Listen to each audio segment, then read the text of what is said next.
And with your trainer, you didn't do a lot of BRT, build a relationship of trust, and that's when it clicked off. So. Yeah, and so we might do like 150 contacts in a week, and not get any regressos or Regressos, referrals. Referrals. Oh, okay. Yeah, but we might talk to like maybe 10 or 20 people. But with Elders Bernabeu, he's taught me a lot about BRT, and we talk to a lot more people. Okay. And we actually get references, referrals. Referrals. Do you tract? Do you knock doors? No. No. I've only a couple times. I did in the well, the thing is during summertime when there is good weather, all the people is outside. Nobody is at home. Well, nobody. Well, you can find 10% or 25% of the people, and 75% of the people are in the streets, playing around or whatever. And actually, what I see, and when you testify about God in a building, is good place. For example, here, that we live in apartments, pisos. Mm-hmm. But when you go in the streets and you talk about God, you can explain the creation of God, and He is a creation of God. Better, like you're part of the world, and the world was created by God, so you are a son of God. Yeah. Because He created you. So, I don't know. Mostly for me, when it's raining or when it's a bad weather, just go and knock a few doors and go ahead. Mm-hmm. But when it's good weather, all the people is outside, because that's another thing. The Spaniards, we are always outside of places, Okay. Okay. Very interesting. How religious are the or how interested in religion are the Spaniards in general? I wouldn't say that they're too religious. A lot of people, contact somebody and they'll say, "Oh, I'm Catholic." Like, for example, remember we had a cosecha. Cosecha. That's when the whole zone gets together. We go on splits. Okay. Okay. Yeah. And remember, we contacted this one guy, and he said, "Oh yeah, I'm Catholic," but he didn't believe in the Bible. He thought Don Quixote de la Mancha was, his religious book, and he didn't. I know a lot of people they'll say, "Oh, I'm Catholic, but I'm not a practicante," or they don't go to church, and they believe in God, but they don't really understand, what exactly is God. Maybe they've never even opened up the Bible or anything, but they'll say they're Catholic. And how likely are these people to want to be taught about the gospel, or I mean, are they using that as an excuse if they say I'm Catholic? Does that kind of mean, don't bug me, end of conversation? Yeah, well, that's the first thing you are gonna hear. You gotta be ready for that. I mean, okay. I'm Catholic. Everybody is Catholic. I was Catholic. Come on, give me a break. It's just like, yeah, I'm white. I know, or Yeah. Okay. All right. So.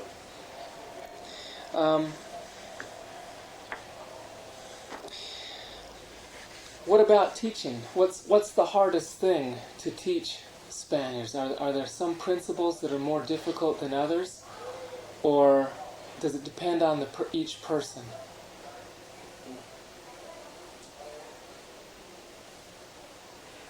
For me, well, during my time in the mission, I saw like kind of different point of views in like tithings, or when you're talking about the word of wisdom or chastity, or they're kind of more.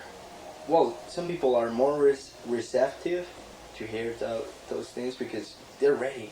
You can feel it, they're ready. But some of them, when you're teaching the fourth discussion, are kind of, after the fourth discussion, they're kind of thinking more about more stuff, trying to find something to say yes or not, And is the fourth discussion where you bring up the commandments, tithing and chastity and word of wisdom? And that's the word of wisdom one, and chastity. Okay. When we talk about, yeah, the tithing is in the fifth one. Okay. Go ahead. I haven't taught any Spaniards like any discussions. I've only taught one person up to the fourth discussion before I was transferred, but he's from the Philippines. In 3 months, you haven't taught a Spaniard up to the fourth discussion. Is that right? Or In 3 months, I haven't taught. I've only taught one. I've only been able to teach one person, and he was from the Philippines. okay. There are a lot of foreigners. That's one thing I noticed early when the church established in Spain. The first baptisms we had, they were like families, strong families. And after, I don't know, some missionaries, I can tell that they're focused on foreign people, to bring foreign people to the church.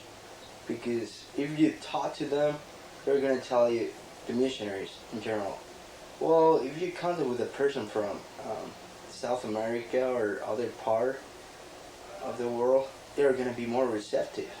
And that's a bad idea. They're just as receptive as Spaniards can be, you know? So, I don't know, sometimes you just gotta know the Spaniards are like natural people. I had a companion, I remember, he said one day, well, the Spaniards didn't want to talk to me, and I feel like a nerd trying to talk with these people.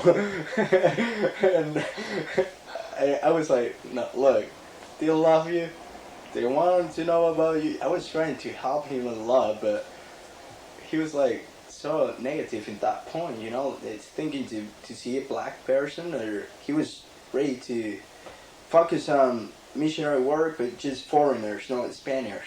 And here in Madrid, for example, in Madrid Mission, if you go to any of the churches around, the 50% or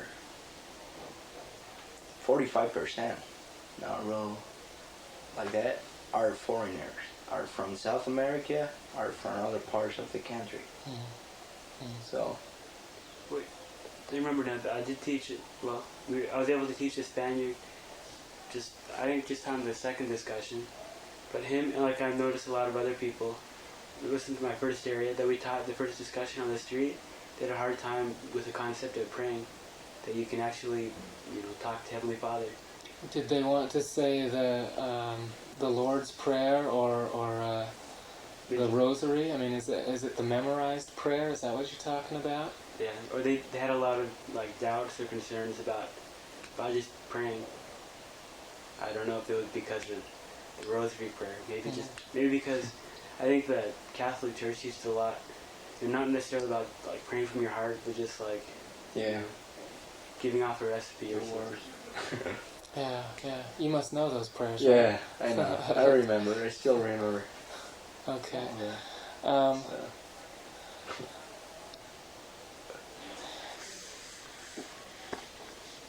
How do you counteract this attitude that it's more difficult to contact or teach a Spaniard than it is somebody from Ecuador or Peru? Well, the Spaniards, we are really open people. If I'm interested in the church, I'm going to tell you yes.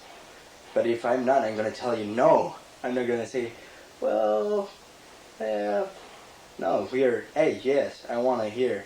Okay. Or I'm going to tell you, no, I don't want to hear. Mm-hmm. You know? Sometimes always there are like cases, like different kind of people. But basically, when you teach a Spaniard, he's going to tell you the truth. Mm-hmm. I'm not doing this, I'm doing this, I'm trying to read the Book of Mormon and trying to pray, I'm not trying to pray. He's going to tell you always the right things, you know? That's one thing that when you teach in South America, he will tell you yes, but maybe it will be Yes, and he read the Book of Mormon. You know the Book of Mormon tape. Yeah, the cover. Cover. Okay. So.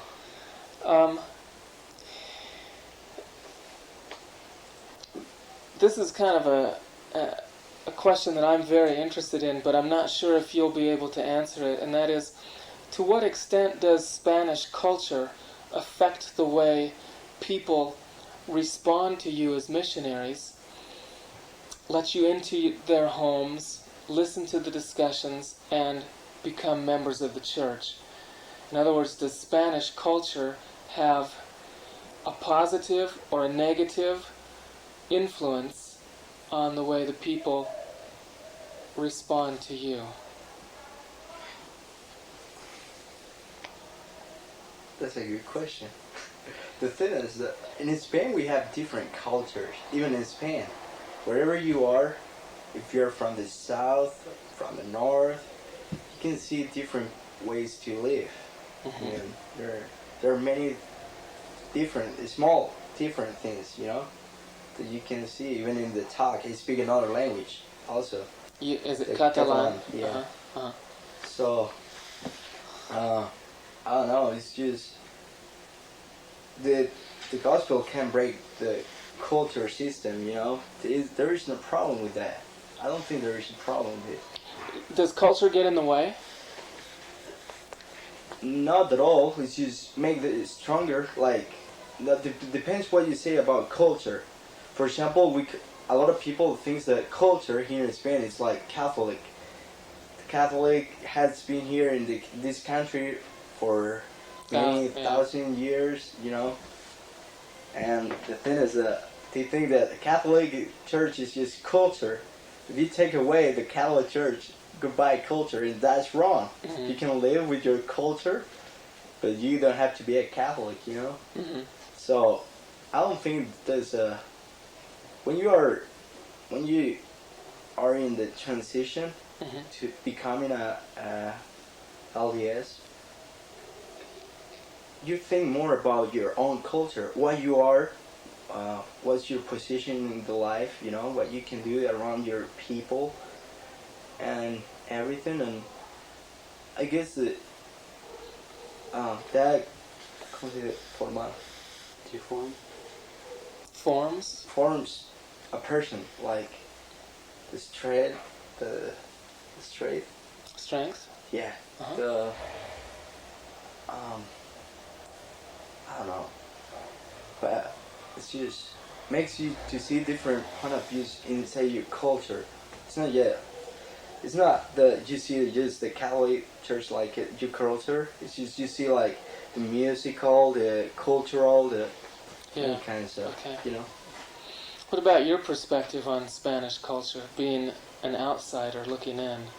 I think it'd probably be pretty hard for like a lot of the Spaniards, because a lot of times, if you're allowed to say, well, my whole family's Catholic, or they might say, well, my mom, my dad are both Catholics, and their parents are Catholics, and their parents are Catholic. And I think that does make it a little bit harder on them. What do missionaries do during mediodía? Well, depends on the missionary. Yeah. Depends what part in the mission also. Really? For example, yeah. Well, I mean, I've been told everything that you don't do anything during mediodía, that it's kind of like sacred time. If you knock on somebody's door, they're going to get mad at you that you don't bug them during that time. Is that true? Yeah. Okay. I will. I will do it. Someone knocked my door at 4 or 5, like 4:35 p.m. I will be crazy. I don't know. And mediodía is what, from 2:30 to 5? 2:30 to 5. Yeah, Okay. around that time. I remember once there was a conference here, and my companion went to that, and because he was a DL, Mm-hmm. from before I got transferred, and so everybody else, all the companions went on splits, and he went and knocked out of this building during mediodía, and everybody was like, "Oh, I'm eating. Sorry, I'm eating. Sorry, Yeah. I'm eating." Yeah. And they went, we knocked out a whole building. Everybody was in, but we didn't get in. So what do you do? Do you street contact? Do you go home and have your own mediodía? Well, by mediodía, yeah, we have a time. from 2:30 to 4:30 to we have 1 hour to Wait, 2:30 to 4:30 is 2 hours. yeah, but we have 1 hour to study. Oh, okay. Okay. You can study or do whatever you want to do, and we have another hour to eat. Okay. To feed us ourselves, you know. Or Okay. if you have a dinner appointment, or well, lunch appointment. Yeah. Okay. We Okay. call them DAs. yeah. Okay. For example, when in the place where we are right now, Uh huh. we have a DA almost every day. So Wow. That's nice. that's super nice. I mean, but Tell me what it's like to be a missionary and a branch president. that's a good question. For example, for me as a Spaniard, as a, well, basically as a missionary, when I think about being a branch president, everything is hard. Like missionary work depends on you, right? Depends what's your point of view, where is your focus on, you know? Well, it is hard when you don't have help, when you are alone, when you see that you're trying to make the church grow, and because you think about missionary work, you think about these members, or you think about, but when you have help, when you can see things working rightly, you know, all the organizations are doing their part, and basically everything goes alright. It's a great experience. I really enjoy it. I'm enjoying right now, and it takes time, like proselyting time to do How much time does it take? Depends. Depends on what? Depends of what kind of problems the people has. Well, I have been branch president like 3 times during my mission. Wow. No, it's not the first time, but I don't know. Sometimes if you want to see things working and the things are not working right, you know, the members have problems or any other kind of stuff that is in the air, like in the atmosphere, like bad feelings or whatever. Mm-hmm. You gotta have interviews with the members. You gotta talk about how, well, make programs like church activities, or you have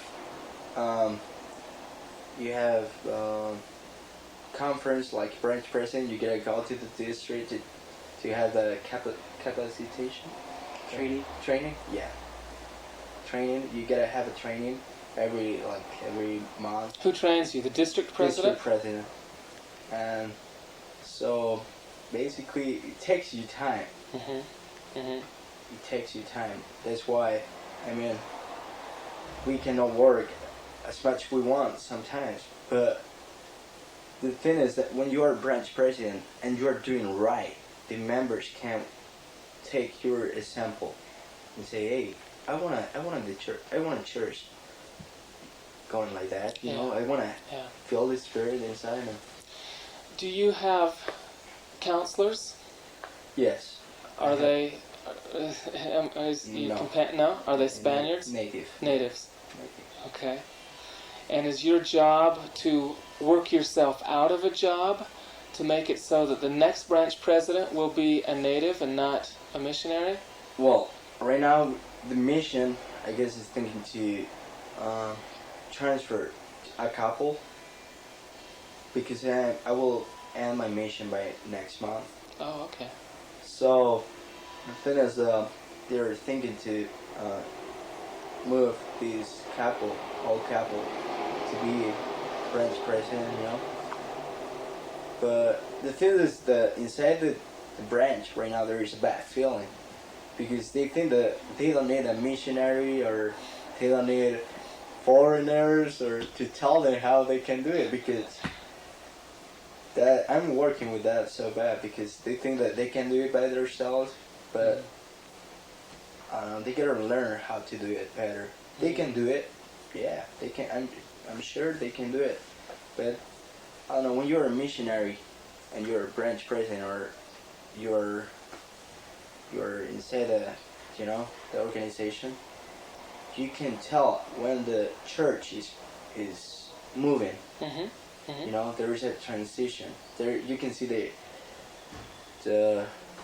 You can see the growth or the growth, the love. You can feel Yeah. more Yeah. like how the people is responding Mm-hmm. to the message. Mm-hmm. What is their goals? What goals they really want to fulfill? Like, for example, the temple, or Mm-hmm. Do you do temple recommend interviews? I did. I did. Wow. I did. How do people respond to a young person serving as a branch president? I mean, if you were a 60-year-old missionary with your wife, you know, would they respond to you differently than a 21-year-old or 20, young missionary? Yeah. Well, actually, I don't know why, but I have really good experiences. For example, during the last 2 weeks, I had interviews with different people, and I had no problem to understand what they were trying to say, or how to help them. And I don't think that's a problem. It just depends if you're inside of you are ready or not. Just depends. I guess when the mission president called you to be a branch president, is because he knows you really good. Mm-hmm. He knows that you're ready to talk with the people, trying to help them the best way you can do it, and you can have this spirit inside of you to make them see, or Mm-hmm. So I don't think there is a problem with that. Okay. They don't think about you're younger than me, you don't know anything about life, or Yeah, that's why I asked. What's it like being the companion to the branch president? Well, as long as I carry something to study, it's okay. Okay. It does take out a lot of time. Something needs to be done. Uh-huh. Compare the branch to your ward back home. What are some of the challenges that you notice in the branch compared to your own experiences growing up in the church in Alaska? Well, my branch, or my ward back home, is a lot larger. I think the people there are like a lot more unified than here. But then, like, I don't think they have very many home teachers here. Is there a home teaching program? I don't think so. we have, but It's not working. well, right now, we are doing good stuff right now. Well, but it's not working. Basically, it's not working. Okay. Even in the big wars right here in downtown Madrid. Really? Oh, I can't tell you that, but Okay. Well. Okay. Go ahead. And then, like, right now, the amount of people that are active compared to the amount of people that are inactive is a lot. Well, there's a lot more inactive per person here, and so like the activities are a lot smaller. Mm-hmm. Are you working with the inactives? Is there any reactivation program? Mm-hmm. Tell me about that. Well, we have a reactivation program inside the mission that you can spend a few hours reactivating people.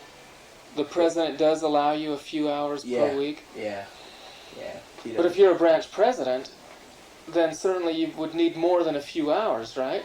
Well, I can tell during last week we taught only one cello, second cello. I mean, I wish you wish to do more, but there are things that you gotta do it. Mm-hmm. That's all. Mm-hmm. With the reactivation, like in my last area, we taught English classes, and there was an inactive member who came, and then we worked with her, and I taught her English, and just talked with her during the English class, and a couple of times my comp and I went over to her house until she was active. Wow. Yeah, that's good. Yeah. What limitations are placed upon a missionary branch president? What kinds of things have the mission president told you not to do? Not to do. Yeah. He never told me what don't do this, or he just told me do it. Okay. If he's working on the mission, you know. Can you get into a counseling situation? Can a member come to confess a sin? Can you sit on a disciplinary council? Well, I don't really know about the disciplinary council, Uh-huh. but about their sins and everything. I'm doing right now. When I have an interview, they tell me everything, almost everything about their lives. So I guess when you're called like branch president, you get to know that it's part of your work, Okay. your missionary work, and Yeah. I've got an appointment with President Schallenberger in about 3 or 4 minutes. And so what I'd like to do is, first, I have 2 more questions. The first one is there any major important topic that we haven't at least touched upon in this interview of what it is to be a missionary in Spain? I don't know. I don't know. There's one thing that how we can work better, like how we can work better missionary work. A lot of people know us as Mormons, but they don't know anything about our doctrines. For example, when they see us in the streets, yeah, they know about Mormons, but they don't know anything about Mormons. They don't know what we believe, you know. And we don't have any kind of media or any kind of communication. Yeah. Because yeah, they want to know it, but they are afraid to know it. It's not that something that I don't know. And I guess for missionary work, we can do it better.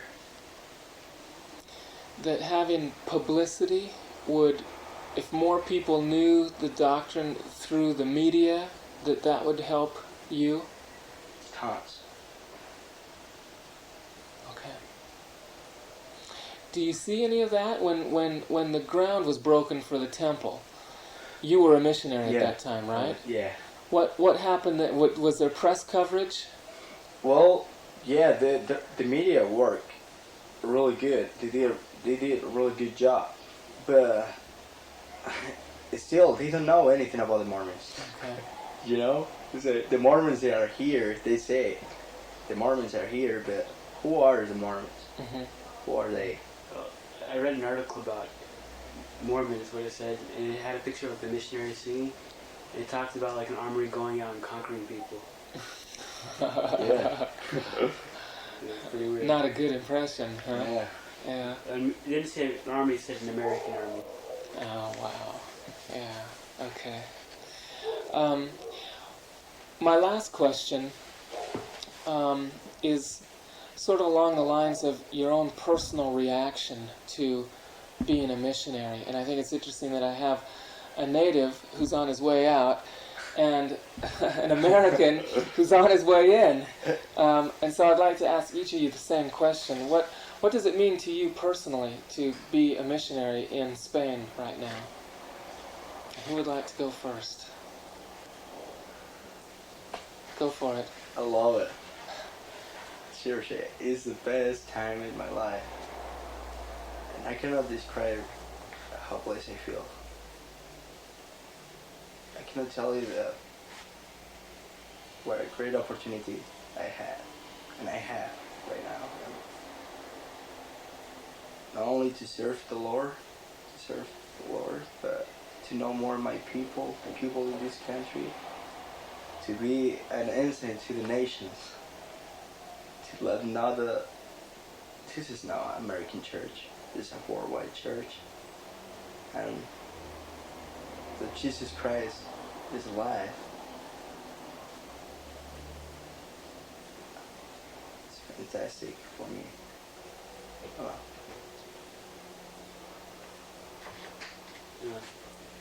I feel like I'm really privileged to be able to be a missionary here. Because, I get to know more people, I get to share the gospel with people who haven't heard it yet. And, it is really tough, but I know that things are going to be moving along, and And the temple is coming pretty soon. And it's kind of cool to be able to be right in the middle of it. You know, like I heard in the MTC, I heard somebody say it's the missionaries that build the temple. I think it's missionaries and the members, and it's it's an exciting time to be here in Spain. It really is, because when we're here, we're helping along. We're seeing I think we're seeing a lot of progress and getting ready for the temple. That's really cool. Well, thank you both for coming in.